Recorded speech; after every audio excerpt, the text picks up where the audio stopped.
Wait, let me see how do you get the...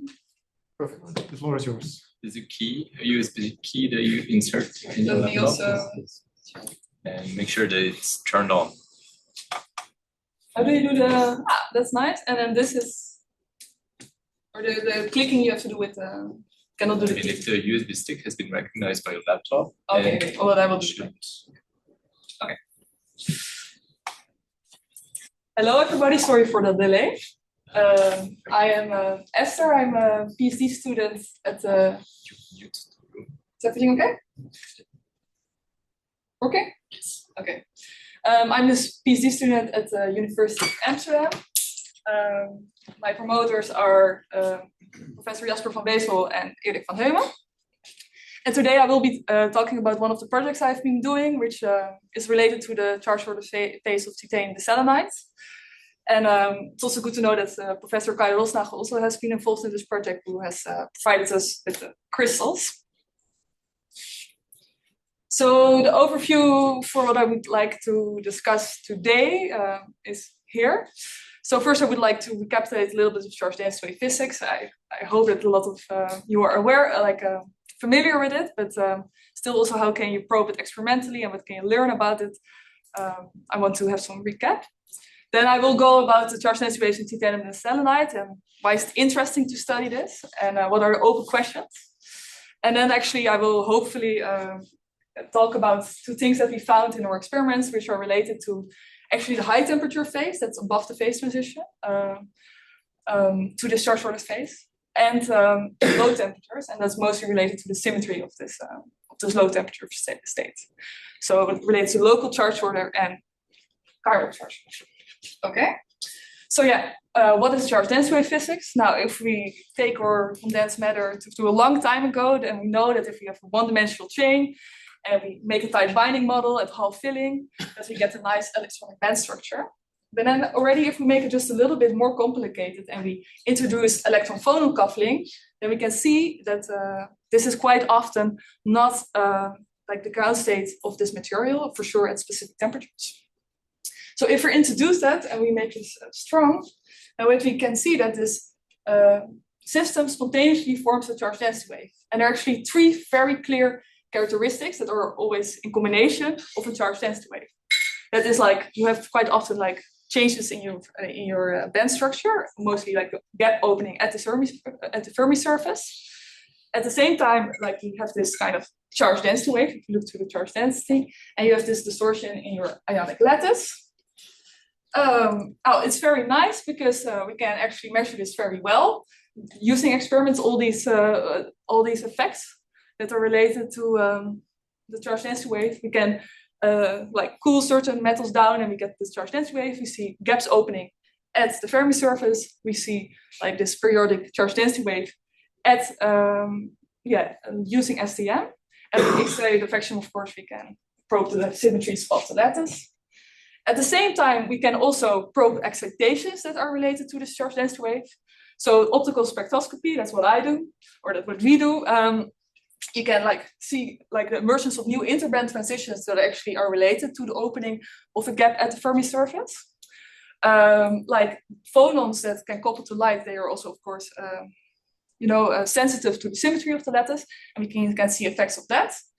And what's maybe also interesting is that in principle you can actually also probe the condensate directly and like see the excitations of the condensate and the charge order. So we can have, for example, phase on where you probe, like you change the phase like a little bit from the charge density wave, or you can have an amplitude on where you kind of change the amplitude, so that are really like new excitations that are related to your condensate. Okay. So yeah, this is actually very nice, right? We had this one-dimensional chain. We just introduced electron phonon coupling, and we could already understand a lot of physics that we see in real materials. At the same time, you'd maybe expect like real materials are a little bit more complicated, like they are three-dimensional and all kinds of stuff. So we would also expect new physics that actually goes beyond this Pylar's picture. Okay. And I will let's also introduce the material and then also say a little bit why this is a little bit more complicated. Okay. So here I have the lattice structure of titanium bisatellite. It's a van der Waals material, so you can very nice peel off these small 2D layers also. And we can already see that we have like in green there are the selenium atoms, and in like gray the titanium. So we already have multiple like different atoms in our material, and therefore also that's of course different than this 1D chain where you just have one atom in the unit cell. And then also if we actually look to the Fermi surface, what you see is that if we look close to it, then the states that are there, they are related to the selenium 4p orbitals and also to the titanium 3d orbitals. So in this case, like if we actually want to change the energy or like open a gap at the Fermi surface, lower the energy, we actually can already imagine that we actually have to relate this to the bonding, anti-bonding character of these kind of bonds that are between the titanium and the selenium. And that's actually also, if you look to the distortion patterns that you see, that's also what happens in the charge density wave. Like you actually change these bond length in a certain periodic way between the titanium and the selenium. So here, like this is like a stronger bond, and here like this has become a little bit longer. Then we get, for example, such a distortion weight with a period of 2, and that couples these kind of states at the Fermi surface. Well, and now due to the threefold symmetry of our system, we can already see that like, okay, if this distortion pattern actually opens up a gap, then if we also rotate it with a C3 rotation, then these other patterns in principle, they are the same. They should also open up gaps, and they can be energy favorable. And what really happens in these materials is roughly that we actually have 3 charge density waves, all with their own orbital characteristics, and they all coexist. So if we like recap a little bit, why is it different than the spiders pictures? We have more orbitals that are involved with these charge density waves, and we also have 3 charge density waves. So yeah, different system, maybe more interesting physics. Yes? Sorry, can I ask, both the titanium and the selenium band crossing the chemical potential, or is the selenium touching it but not crossing it? Sorry, where? Can you repeat it? There's a selenium band getting very close to the chemical potential, but is it actually crossing or not? Yeah, that's actually a very good question, and you can also get a whole literature set about what is actually this real band structure. Like, it's very close, and like then it's also maybe a little bit doping dependent, like where you know what you're measuring in ARPAS, and also you can have some excitations above the band gap, like what we're really measuring in ARPAS. So that's actually a very big point. Like, how big is this gap? Is it really overlapping? Is it just a little bit above it? Lots like 20 ARPAS studies about what is happening. So I would say it's for sure semi-metal. So like we have 3 characters, it's not really a big gap, and no excitations, but yeah. So yes? if it is a semi-metal, yeah, then you should have an equal number of holes and electrons, in the sense that since the titanium band gives an electron, yeah. You cannot avoid to have a whole band thanks to selenium, no? So again, you're like Yeah, also. correct. Huh? The answer is yes. Okay. So you are, if it is a semi-metal, Yeah. then there should be a crossing. Yeah. Because Yeah, no, for sure, yeah, there's a crossing. But like it's also a little bit like you can also have thermal excitations, right? So if like T is way larger and you just have a lot of excitations and just cross this band gap, then you can also have like kind of a thermal. yeah, but even at 0 temperature. Yeah, in the 0 temperature, but it's not 0 temperature. So if you look at it, like it behaves like a semi-metal, it has a Drude peak, but like if you have this thermal excitation, then you suddenly get holes and electrons there. So yeah, okay. Yeah, okay, then what do? Like we do Fourier transform optical spectroscopy, but last week also has been very well explained by Peter Abelmonte, and also now again. So what we actually measure, we measure the reflectivity over a very wide energy range. And actually for titanium selenide, these are some earlier optical spectroscopy studies that has been done before. Yeah, so what do we do? What do we do? What's a little bit nice is that we actually take a very high temperature resolution. So we can, like every Kelvin, we actually make such a spectra. And in that sense, we can very well track what is happening with the optical response as a function of temperature. And like be a little bit more careful, like what are the onset temperatures for certain characteristics. Yeah, that's the idea. Okay. So yeah, what are the questions actually? I already said, like, actually, I would say there's a lot of consensus that at 190 Kelvin, there's a clear transition, but then there's still question what's actually happening at high temperature and at low temperature. And here I have written a lot of questions or people that are doubting what is happening in these regimes. But to not like directly look at everything, let's first look through the high temperature phase. Some ARPA studies have seen some weak band folding. So they kind of see band folding related to this charge order at higher temperatures. Some have said that there's actually a phase transition at 230 Kelvin, where first, like, actually we have 2D charge order, and it's not 3D charge order, and only at 190 Kelvin this sets in. Other ones have said, okay, that's not really what's happening. What we are having is that we are having actually, this material is in a strong coupling regime. In other words, like at 190 Kelvin, like the long coherence, like this full coherent condensate, is not broken up by the amplitude of the charge density wave going to zero, but actually due to phase fluctuations. So there's a short coherence length, and like above this temperature, you would still have this kind of fluctuating regime, but is still evolving. Okay, now then we can look to our data.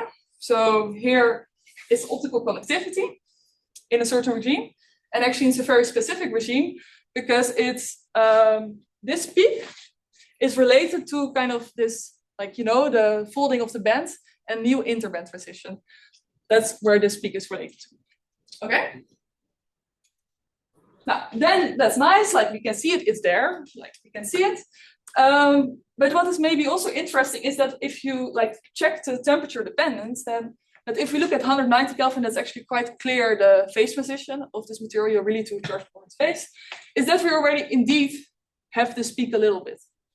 And like, actually, if we really look to a temperature of dependence, actually quite hard to pinpoint, like, when does this peak start? Is it actually there all the time? Yeah, so to do that a little bit more carefully, we can again make such a heat map and really look to the optical conductivity in different regimes and see how it's changing as a function of temperature. And then again, we see quite smooth curves. Like if you really have a very clear second order phase transition, you would actually expect, yeah, a little bit more sudden changes in this response. Okay, I would say, like, okay, that's also a little bit sad, right? Because we really want to see these onsets or something. But then what we did is actually we take the derivative. So like we see what is the rate of optical conductivity is changing as a function of temperature at different temperatures. And then indeed we can actually see, you know, distinct features of our phase transition. So we can actually see that at 190 Kelvin, whereas like actually the phase transition is related to the largest change in our optical conductivity, like as a function of temperature. But then another feature what is very nice is that at 230 Kelvin, we actually see a kink. So there's kind of like we kind of have a rate of change, and then suddenly there's a kink in this change. And this is actually quite robust. So it's not only like exactly at 500 millielectron volt that we see it. Like I can also show you a plot at the whole regime where this happens. And also for, oh, I actually didn't tell this, like this regime is actually like the tail of the Drude response, right? So if you get these interband transitions, then like your Fermi surface, like there are less free electrons. So your Drude response actually reduces, you know? So that's actually what this is. So you're like, this is saying that the electrons that are like the free electron response is actually, you know, reducing, okay? Those two things are of course related. Okay, well then, like, because we do optical spectroscopy, we can also look to other optical response functions, for example, the loss function. And again, this is again to show you that actually 230 Kelvin is very clear, like characteristic temperature for this material. Like here we look to the peak position of the maximum peak position of the optical response as a function of temperature. And then again, we see a very clear kink at 230 Kelvin, like where like things start to change. Okay. Now we can bring it back to the literature and like, what can we learn about this? So if we go back about this weak band folding, yeah, we see also like in our optical response, something related to this weak band folding. It's nice that we not only see this in ARPAS board, also in optical spectroscopy, because ARPAS is actually very surface sensitive. So like, actually, if you have just a 2D layer of titanium selenide, it's actually also 2D has a charge order temperature that's actually at 230 Kelvin. So you could maybe expect that it's only like the top of your material that's actually already having its order at a higher temperature. But what we see is that it actually is really related to the bulk optical response. Yeah. Then again, like I would say, like this 2D charge order paper is actually very well. It's not. It is really two phase transitions is very well. I say contradicted by the next one, like the local charge order paper, where they actually show these correlation lengths of your fluctuating phase, and they don't see like first like the correlation length like in plane going to infinite and only later in the z direction.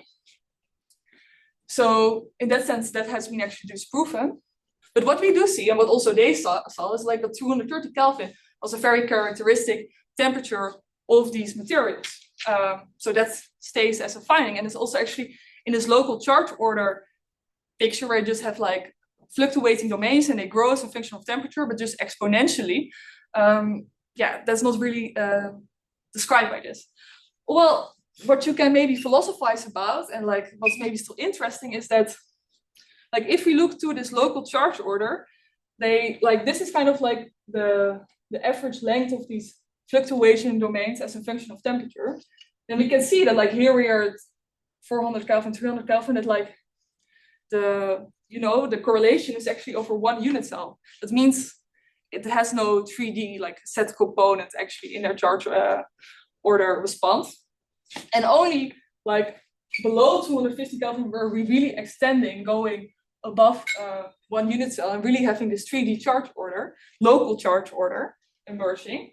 And that is maybe related like to really that you get like this local charge order gets like a different band gaps and everything.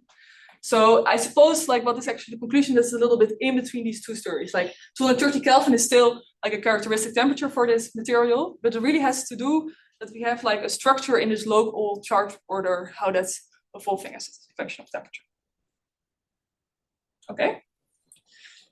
One question is, of course, the role of disorder. I mean, the role of disorder in this nucleation and in all these divergence. Do you know if there is some from sample to sample, you always find the same optical response, for example? Well, that's a good question, actually. Like, yeah, there's actually quite like some variability in it. But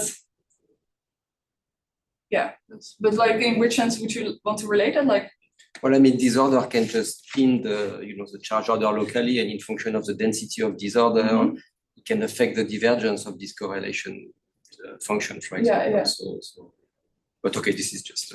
No, I think it's interesting. Also, I have to say, like, how they get these correlation lengths is also it's quite hard, and like, but like I do believe that they see this, like it comes from diffusive X-ray scattering, and then they like look to the width of these peaks as a function of temperature, and that's where they, in the end, like they use that width to get kind of correlation length, which is, I suppose, also quite hard. But I think like the idea can be nice. I think like the thing is what's still standing then, like if this local charge order is right, then yeah, why is at 230 Kelvin still something characteristic happening? That's not really like so just exponentially coming up with yeah. But yeah, maybe also like this, like I don't know, like how like this of course has a very big width, right? Like how they see what it can be. Okay. Oh well, that's the high temperature phase. Now let's go to the low temperature phase. And I want to talk about like, for example, the symmetry. And like one thing that's disputed is actually if you have a chiral charge order. And then there's a lot of experimental evidence showing in one direction or other direction if that's really happening. And also other people saying, no, this is wrong. Like also different, studies doing the same, and one SVM say there is chiral charge order, and one not. So it's a lot of debate about. Okay, then maybe I first want to like very quickly go about like why would you maybe expect like that chiral charge order can emerge? Like what does it mean? What's going to happen? Okay, now then like what people have done is using a chiral Ginzburg-Lambda theory to describe this charge order. And how to do that is like, yeah, instead of an order parameter with maybe simple Ginzburg-Lambda theory, you use the charge density modulation. That's of course a function of space. And then you have to also have couplings, like if you want to write the free energy, then you also have couplings that actually have to represent or reflect the symmetry of the lattice that your charge density wave has to be in.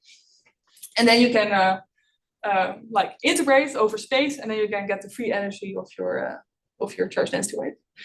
And then what's very nice is like in that kind of description, you can do different terms. So you can have terms that actually are related to the coupling of your charge density wave to the lattice. That that is actually saying if something is bond-centered charge order or like it's really on-sound charge order. And at the same time, you can also have like coupling of charge density wave to each other. So this is maybe where we're really going beyond pilars, like where it gets interesting, where we have different charge density waves that actually can couple to one other.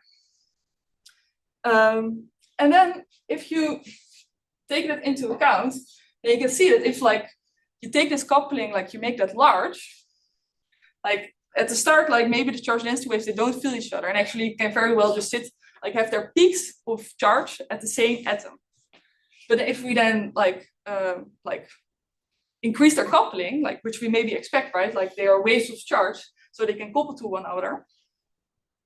If they feel each other like big, like large enough, then they want to repel each other. And then what can happen, what this theory shows, is that you can have like suddenly like not all these charge density waves are sitting on top of each other, but they kind of repel each other, and some get a phase. Okay, now then like I'll do it very shortly, or like if you then go looking again to what are the orbital characteristics of all these charge density waves, and you look to what is the occupation of certain orbitals at certain sites for all these charge density waves, then what you get, like, and you look to the pattern what emerges, then you can see that if you have these phases emerging, like they are not all the same, that you can actually get a chiral state. And this has been described with the Ginzburg-Lambda theory door my promoter Jesper van Weesel for the first time. So yeah, how do we probe the symmetry of our charge through the phase?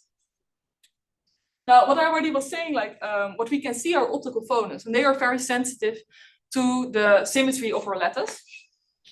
So for example, in a high temperature phase, like you have a space group and a point group, and then you can do group theoretical analysis and see like how many phonons would you see in your experiment. And in this case, like for a normal incidence reflectivity experiment, you would actually expect one optical phonons that can couple to light. Like this one, for example, like we do normal incidence reflectivity experiments. So this one really generates a dipole moment in plane, so it can couple. And this one is out of plane, so it cannot couple to light. Okay. Now, then you can also, of course, do the same analysis for these kind of like the states that maybe are there. So we can have the non-garbled charge density wave that has a space group and a point group, and see what we can expect. Then we have way more atoms in our unit cells, so we can have new atoms by zone folding. But it's good to know that actually the point group stays the same.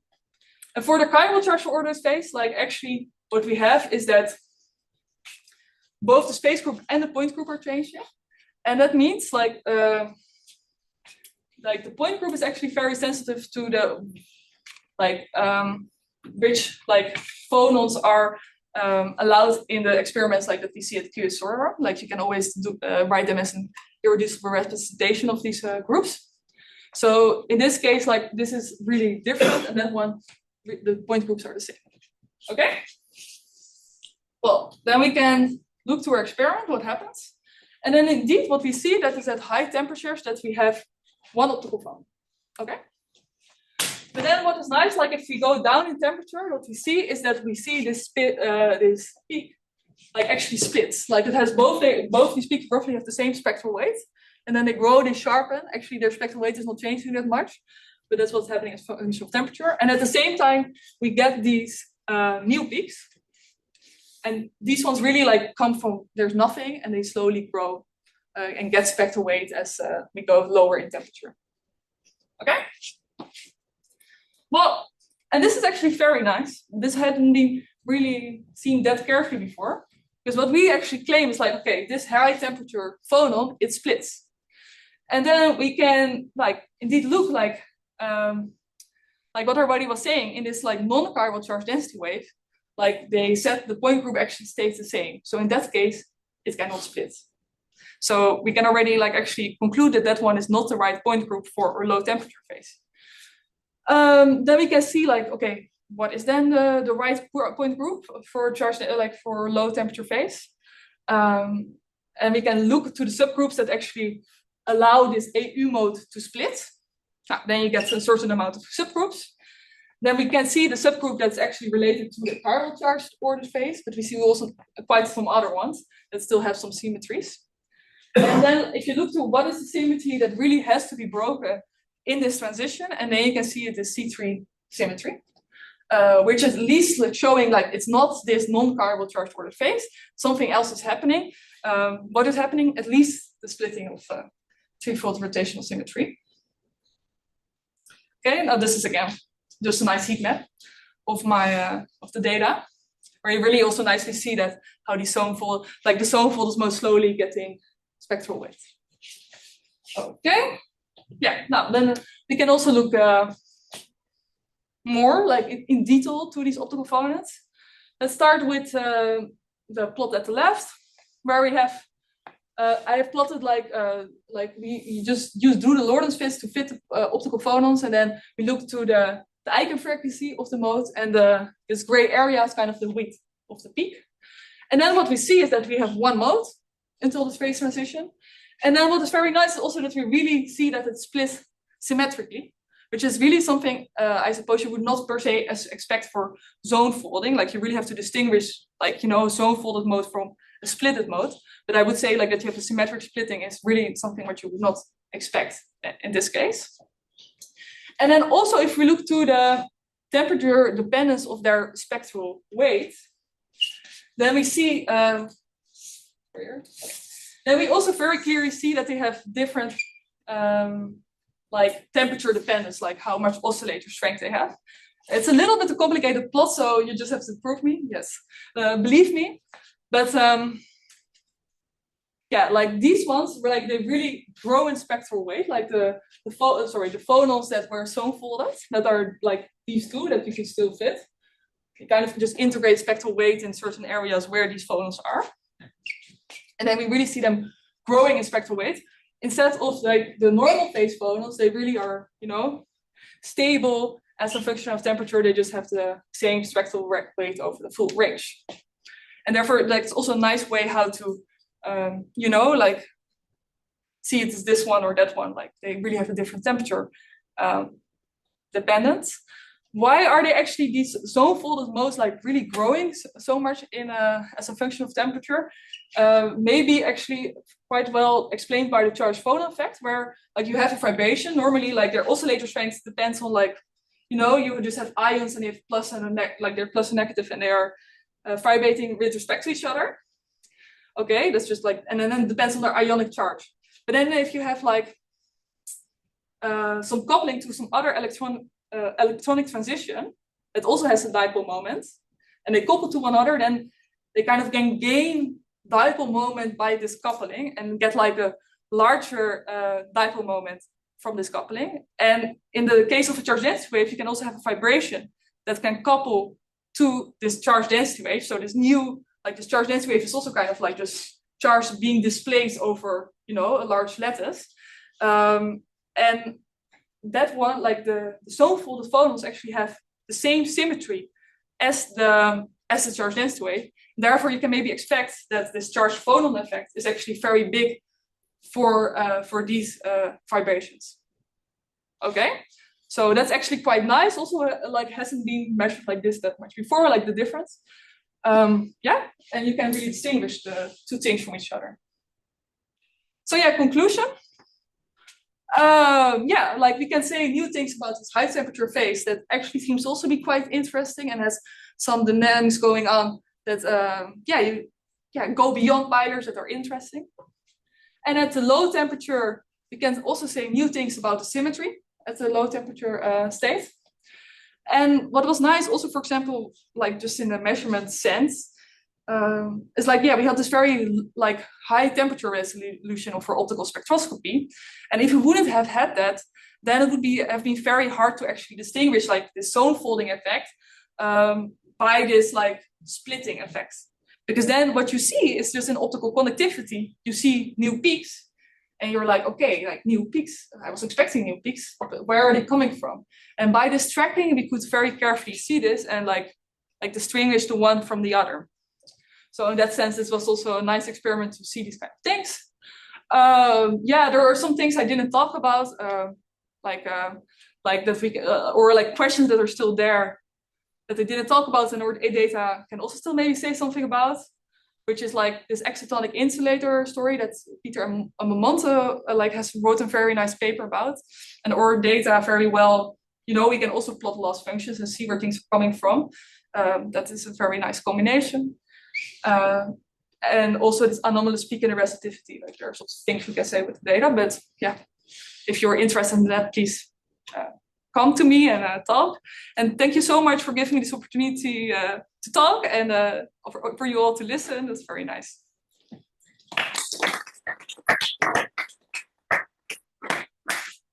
Questions? Yes. So very interesting. These 4 phonons that you showed in this evolution, and only phonon 4, the one you say maybe it's a charged phonon, but these are all optical phonons. I gather it is all about titanium. And is it something about some of them are in plane, some of them are out of plane? No. Like out of plane, like if they get a dipole moment out of plane, you don't see them because we do normal incidence. So all these phonons. So, but the question is, you have an idea of which phonons these guys are? Can you tell us about? This is a remarkable observation that one phonon cares about this transition. Yeah. So which phonon is that? Yeah. So the idea is like so. Okay, wait. I can maybe make a very oh well, not really. Yeah. Very pictorial picture, but like let's say we have plus and minus, okay? And we can have an optical phonon which related to this probation, right? This is the unit cell, okay? Now we kind of make a very stupid charge density wave where we say, okay, actually this one are a little bit more positively charged, and this one are having a little bit more negatively charged. Okay, now our unit cell is actually this whole thing, right? Okay? And then we get also new vibrations that are actually like at key of 0. For example, like if we have this unit cell going this way, this one is going this way, okay?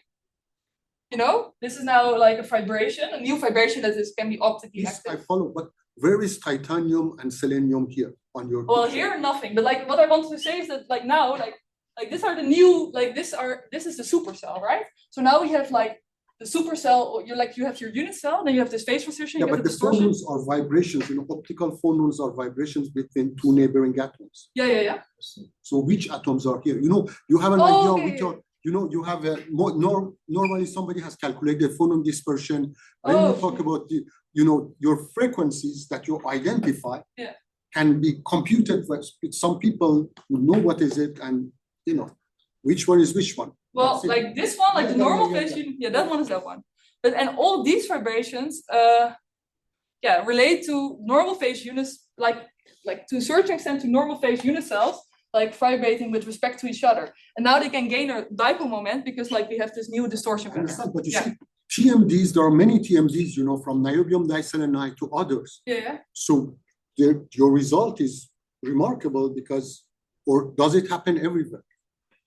If I take other transition metal decalculated which go through a charge density wave transition. Yeah. Do people see something similar in all of them? Well, like there are other, So it is general. It's a general thing. Okay. Yeah. But well, the paper by Rice you are mentioning, I am discovering it. This is news to me. So this was predicted by him. No, so this is a general thing. So there are 2 effects happening here. Your unit cell is changing. This gives you zone folding, just like your bands backfold, your phonon dispersion backfolds. That's one effect. And then some of these modes, that's what Esther is trying to explain, they couple more strongly to fluctuations of the charge density. And Rice, this is a famous paper. It's actually about spin fluctuations. It's Lee, Rice, and Anderson. It's the list of 3 authors, and they explain how optical excitations can gain spectral weight by mixing boson and electron degrees of freedom. So I'm saying boson because here it's phonons, and in the case they were considering it's spin fluctuations. So, but when these things mix, you can get these kind of effects. But so my specific question was, what is special about that phonon? So it is the one which is associated with zone folding. Yeah. And the ones that are zone folded, they get this charged phonon effect, while the ones that are normal phase, like vibrations, they don't. So, Very nice. okay, yeah. Any other questions? No, let's thank Esther again.